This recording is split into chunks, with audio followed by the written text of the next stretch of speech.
The poltergeist, or playful spirit, has been for centuries a familiar figure in the literature of psychical research. No one has ever seen him. No one has ever proved that he really exists. And while sophisticated minds of the 20th century may scoff at the idea of an invisible imp who maliciously moves furniture and shatters crockery, there are literally thousands of cases of such spontaneous physical phenomena which cannot be otherwise explained. There is, for example, the case of Mr. Playfair, the miller of Kent. J.C. Playfair, owner of the furnace mill at Lamhurst, Kent, was a solid and practical man.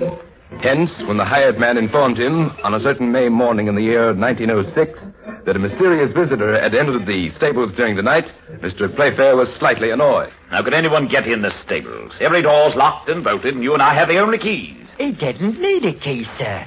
It was one of the playful spirits.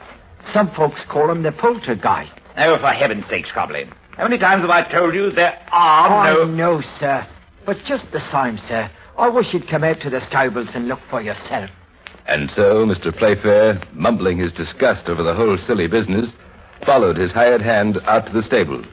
Good Lord. Look at the horses.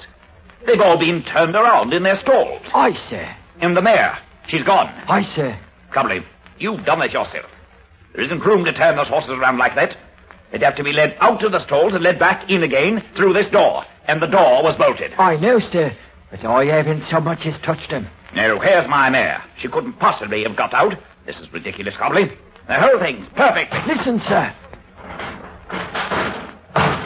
Great Scott! What is it? The barrel of lawn, sir, up in the loft. He pushed it downstairs. The spirit's still in here. Spirit nothing. Nobody but a man could have moved that barrel. You up there! Come down! Come down, I say, or I'll come up and get you! But no one came down. And when Mr. Playfair, stepping over the lime barrel at the foot of the stairs, climbed up to the loft, he found it quite empty. He was on his way back to the ground floor again, when suddenly... The water butt, sir, standing right there in the corner. He just turned it over. The water butt? Good Lord, man. You and I together wouldn't have the strength to budge it. Well, he did, sir, and that means he's right here in the room with us, and that means I'm getting out. Scrobbly, wait a moment, come back. We're not leaving here till we've found my mare. The hay room is the only place left, and she couldn't very well be in there. Now, could she?